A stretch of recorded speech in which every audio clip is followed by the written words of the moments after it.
Bonjour et bienvenue à cette petite vidéo où j'aimerais voir 3 occasions dans le Nouveau Testament où nous lisons l'expression « chrétien », à commencer dans le livre des Actes au chapitre 11 et au verset 26, vers la fin. Et que ce fut à Antioche, premièrement, que les disciples furent nommés chrétiens. Il y avait des croyants depuis des siècles. Il y avait des gens pieux depuis des siècles. Il y avait aussi des disciples depuis plusieurs années, des disciples qui suivaient le Seigneur Jésus-Christ. De tels croyants qui croyaient en Jésus-Christ, qui écoutaient sa voix et qui mettaient cela en pratique. Mais que veut dire donc cette première mention de l'expression chrétien dans la parole de Dieu et bien sûr dans le Nouveau Testament, en Acte 11? Il faut d'abord noter que ce n'est pas les disciples qui ont commencé à dire que nous sommes des chrétiens. L'expression chrétien veut dire des personnes qui ressemblent à Christ. Or, ce n'est pas les disciples, les croyants en Jésus-Christ qui ont eu la prétention que « regarde-nous combien nous ressemblons à Christ », mais plutôt leur entourage, les gens de leur ville, cette grande ville d'Antioche qui connaissait un grand nombre de Juifs, un plus grand nombre encore de païens et aussi des croyants en Jésus-Christ, des rachetés.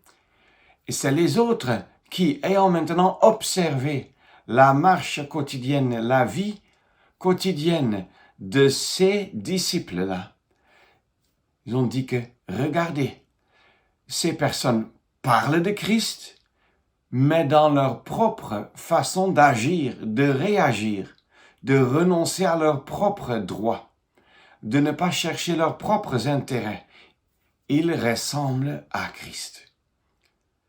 Et c'est un encouragement pour tout un chacun d'entre nous qui est réellement racheté, qui est un enfant de Dieu et qui sait que Christ l'a sauvé pour l'éternité. À savoir que pour le petit peu de temps que Dieu nous laisse encore sur cette terre, nous puissions davantage refléter les caractéristiques du Seigneur Jésus-Christ, de sorte que quand on nous demande notre religion, on n'a même pas besoin d'une réponse de notre bouche, mais que les gens puissent eux-mêmes conclure, ces gens-ci parlent de Christ, mais lui ressemblent aussi dans leur façon de parler, de penser, de se comporter.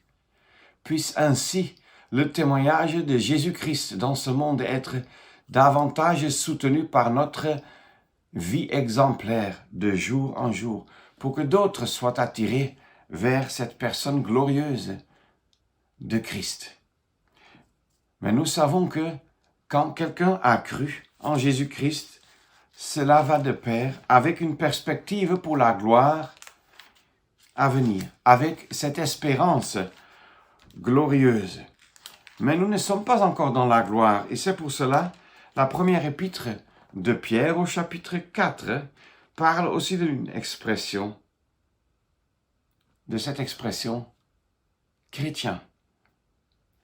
Or, nous lisons pour le contexte à partir du verset 15.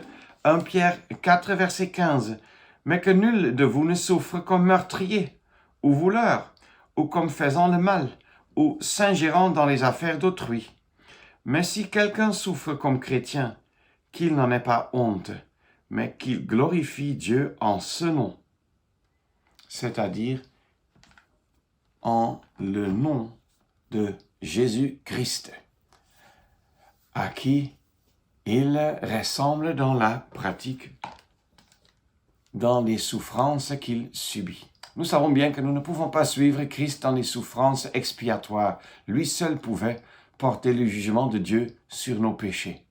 Là, c'est clair. Mais il a aussi connu le rejet, l'opprobre, la honte, l'opposition, la haine de la part du monde qui l'entourait, du monde religieux en particulier, mais aussi du monde culturel, du monde politique.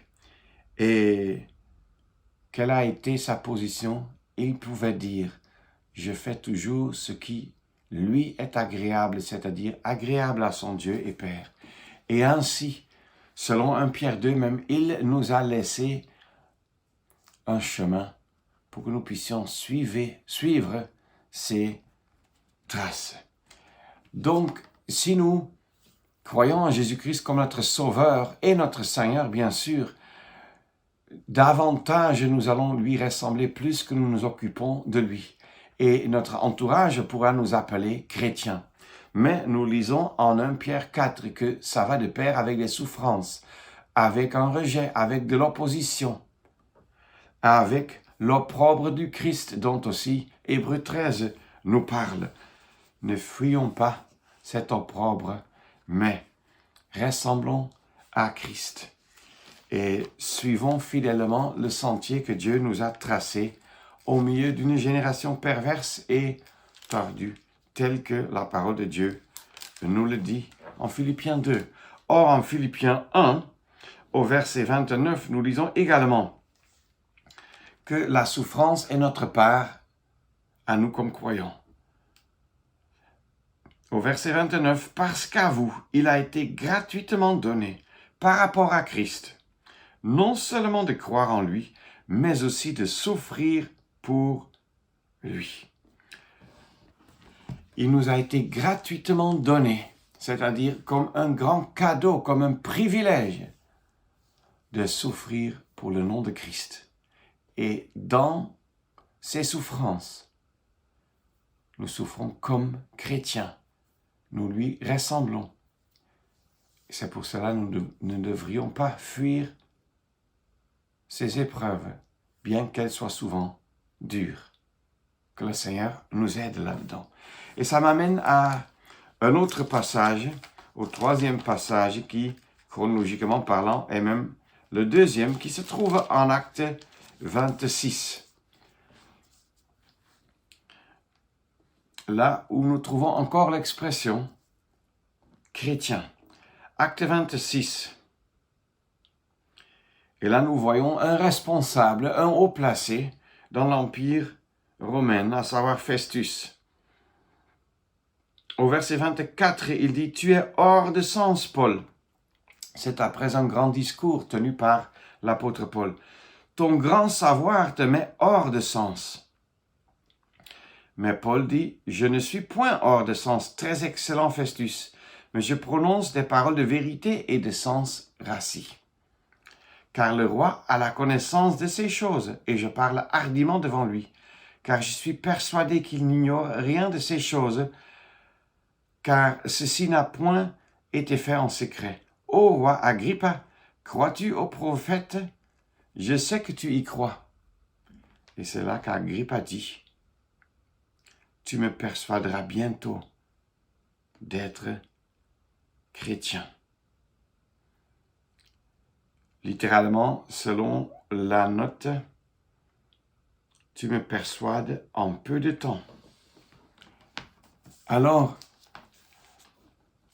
Agrippa, le roi, dit ceci. « Il manque peu que tu me persuaderais même de devenir chrétien. » Et je voudrais dire ceci à mes frères et sœurs en Christ, à tous les rachetés.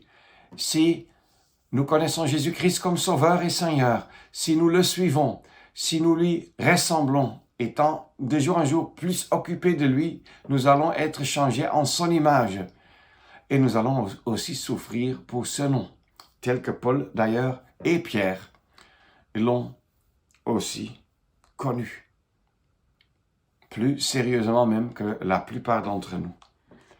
Alors, nous devons comprendre que nous sommes tenus à rester fidèles et à témoigner fidèlement du Seigneur malgré l'opposition. Et la conséquence sera que d'autres seront attirés. Malheureusement, Agrippa a été presque convaincu de devenir chrétien. Pourquoi a-t-il renoncé? Je crois que ce roi ne pouvait pas s'imaginer suivre les traces de Christ dans l'opprobre, dans l'humiliation, dans le rejet, parce qu'il cherchait la vaine gloire sur cette terre. Or, la gloire que Christ offre sera notre part dans la gloire éternelle, au ciel. Le chrétien n'a pas à chercher de la gloire ici-bas où son maître, son Seigneur, a été crucifié et n'a pas eu de place de gloire, sauf la couronne, mais elle était une couronne d'épines, comme comble de la moquerie. Puissions-nous lui ressembler à Christ, être prêt à souffrir pour lui, et dans les souffrances, témoigner de Christ, comme Paul l'a fait. Et puisse le résultat être que plusieurs ne soient pas presque convaincus de devenir chrétiens, mais que plusieurs soient amenés aussi par notre témoignage fidèle à connaître ce grand Sauveur et Seigneur Jésus-Christ. Eux, personnellement, que vous et toi et moi, nous soyons des instruments entre les mains du Seigneur pour qu'il atteigne ce but dans la vie des personnes qui nous entourent.